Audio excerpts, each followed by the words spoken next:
On va enchaîner tout de suite avec un second témoignage après celui de Tristan Morel, pardon, pas Christian Morel, que vous avez entendu tout à l'heure. Ce témoignage, c'est celui d'une chercheuse qui a un pied dans le labo, un pied dans une start-up qu'elle a créée. Elle s'appelle Muriel Thomas. Elle est cofondatrice et CSO. Vous nous expliquez ce que c'est dans un instant.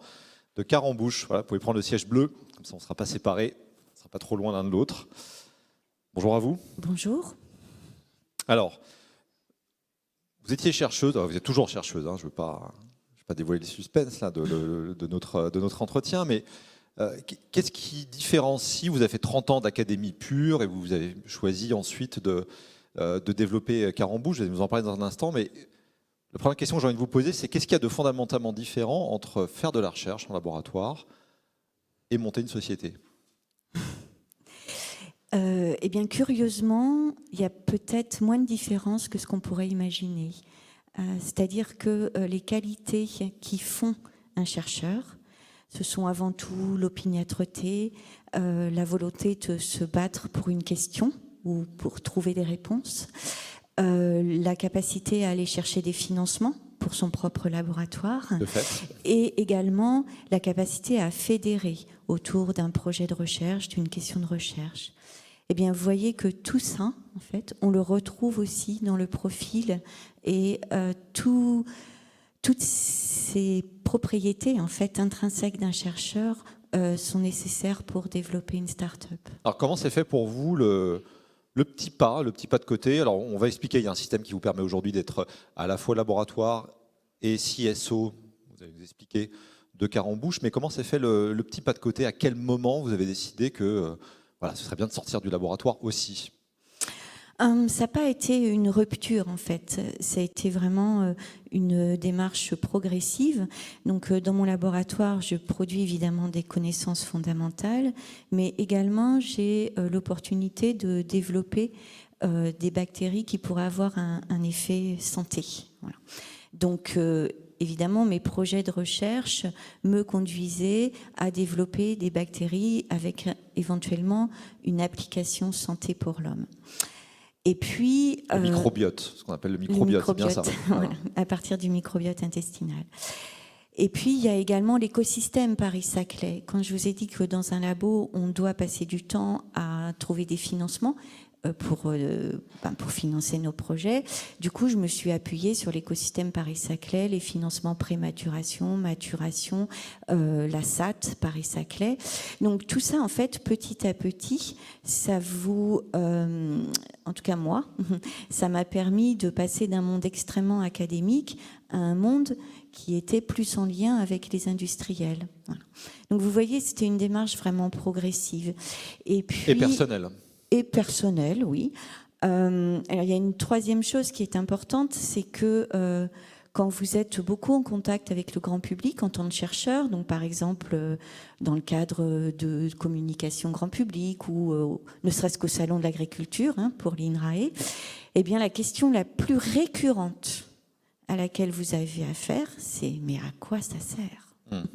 Et donc cette question, quand vous l'entendez pendant 30 ans, quelque part, ça met des petites graines dans vos poches. et du coup, ben voilà, souvent quand je bois le café dans mon bureau au labo, je me disais « ah, j'aimerais bien aller jusqu'au bout de l'idée ». Vous titillez, quoi. Voilà. Et enfin, peut-être le quatrième élément, qui là va être plus personnel, c'est que je me disais que même à 55 ans, même en étant une femme, même après 30 ans de labo, on pouvait peut-être commencer à penser à un autre métier. Ça, c'est sans doute un petit défi plus personnel. Les deux sont liés, j'imagine, et toujours liés. Quel est le biais qui vous a permis justement de faire ce petit pas de côté, de sortir du labo? Vous avez été formé à cela plusieurs fois même. Oui. Vous pouvez nous le décrire, ce système de formation, et ce que ça vous a apporté dans le cursus? Alors, j'ai beaucoup bénéficié de l'écosystème Paris-Saclay, notamment par des formations via l'incubateur Incub-Alliance. Donc, j'ai une formation qui s'appelle Genesis Light. Donc souvent je le compare à la maternelle, c'est-à-dire que pendant 6 jours on est en formation. Donc ça veut dire que j'ai quitté mon laboratoire pendant 6 jours. C'était déjà un joli pas de côté. Et puis après, ça vous a fait quoi le moment où vous avez quitté le laboratoire pendant 6 jours? Vous avez ressenti quoi? Je me suis dit, j'en suis capable. Voilà.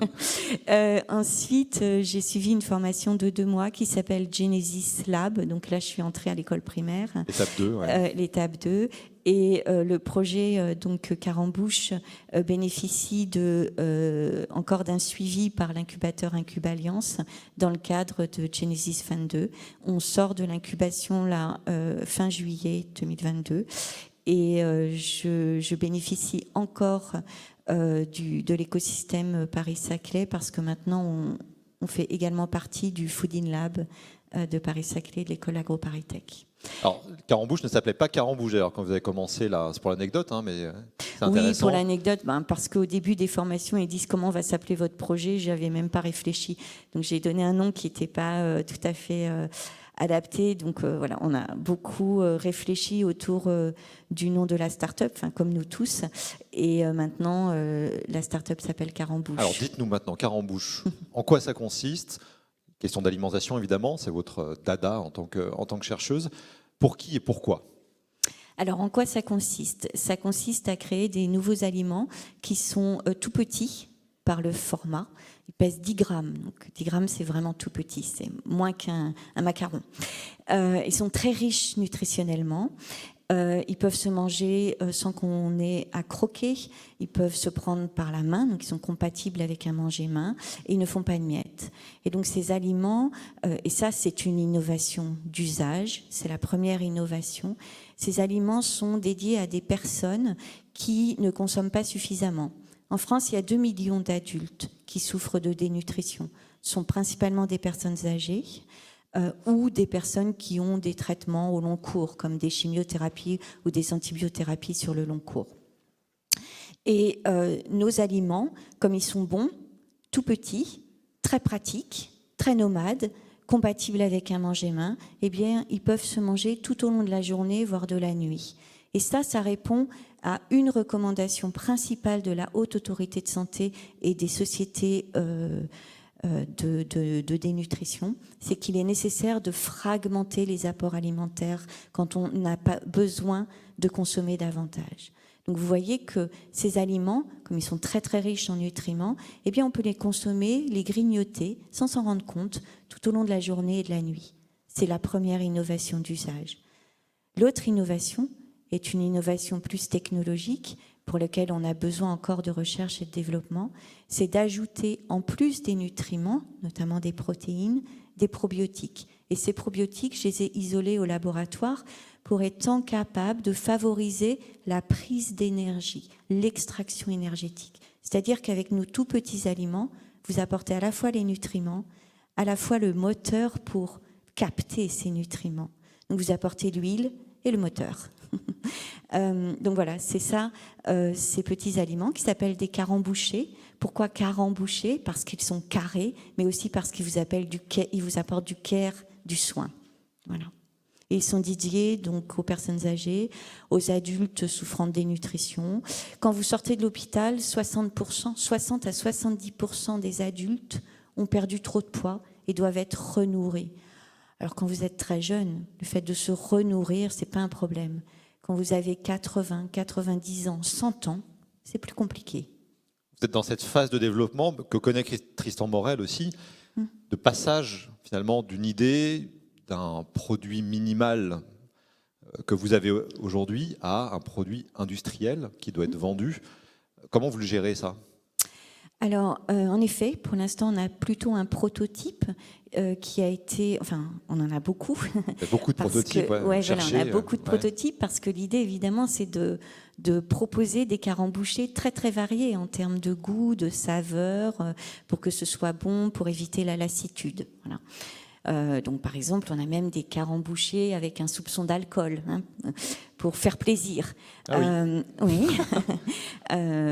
Donc, on a beaucoup de prototypes, beaucoup de recettes. Et en effet, ces recettes sont plutôt artisanales. Maintenant, il faut les faire passer à un produit plus industriel. Et pour ça, on passe avec un prestataire de service, dont c'est le job, en fait. Et pour payer ce prestataire, on a obtenu une bourse French Tech Émergence de la BPI. Et comme on est labellisé Deep Tech, eh bien, le montant de la bourse de 90 000 € nous nous permet de payer ce prestataire. C'est en cours, on espère avoir les premiers produits industrialisables en octobre-novembre. Vous nous direz après ce qu'est un soupçon d'alcool et surtout quel alcool. Mais dernière question pour vous. Comment vous avez, aujourd'hui vous êtes à peu près à mi-temps, vous allez nous le décrire au laboratoire et dans la start-up, comment vous l'avez négocié, j'ai envie de dire, avec votre tutelle, INRAE en l'occurrence? Alors ça a été extrêmement simple, hein. Clairement, en tant que chercheur qui commence cette démarche-là, moi j'ai toujours été extrêmement soutenue. Donc en fait, ça se traduit par une convention, c'est-à-dire qu'on signe une convention entre la start-up, la tutelle, donc l'INRAE, et moi-même. Et dans cette convention, il est indiqué que pendant 3 ans, je suis autorisée à passer 40% de mon temps pour la start-up en apportant mon concours scientifique. Donc concrètement, je garde mon salaire de l'INRA, je passe 60% de mon temps au laboratoire et 2 jours par semaine pour Carambouche. C'est ça, apporter son concours scientifique. Cette convention, elle est établie pour 3 ans et donc je l'ai signée en septembre 2021. La start-up a été créée en octobre 2021. Donc, pour l'instant, je travaille comme ça. C'est sécurisant pour vous d'avoir à la fois ce pied au labo, ce pied dans l'entreprise. Ça vous aide à bien classer les choses dans la tête et puis dans l'agenda aussi personnel, hein, tout simplement. Alors, est-ce que c'est sécurisant ? J'ai pas de sentiment de risque.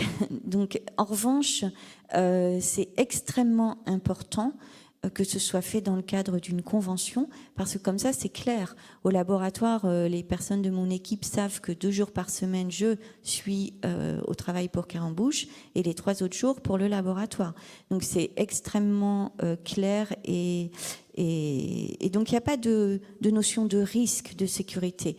En revanche, il y a une notion d'éthique, en fait. Voilà, je ne suis pas au laboratoire pour une bonne raison.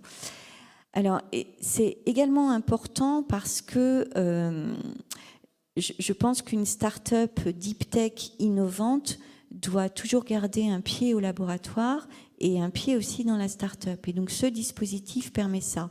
Si vous voulez être une rotule entre 2 choses pour un anatomiste, eh bien, il faut pouvoir avoir de l'huile dans les rouages, en fait. Donc, voilà. Donc, je pense que pour l'instant, je suis cette rotule-là et que je suis comme ça à l'écoute de ce qui peut se passer dans les laboratoires, notamment dans le département alimentation humaine de l'INRAE, essayer de voir ce qui se passe, des innovations et comment on pourrait les transformer avec cette start-up. Oui, chercheuse un jour, chercheuse toujours. Finalement, vous allez de toute façon... En plus, maintenant, ramener ces potentielles innovations dans Carambouche. J'aimerais bien, mais il y a une réciprocité. C'est-à-dire que j'ai peut-être la prétention de penser que ces situations de rotule, en fait, elles peuvent être bénéfiques à la fois pour Carambouche, mais aussi, et je l'espère, à la fois pour l'INRAE. Voilà. Merci beaucoup, Muriel Thomas, de nous avoir témoigné de votre... je ne vais pas dire c'est un pas de côté, puisque finalement vous avez un pied dans chaque monde. Merci à vous. Merci. Longue vie à vous et longue vie à Carambouche. On peut l'applaudir. Merci à elle de son témoignage et de la grande clarté de son témoignage.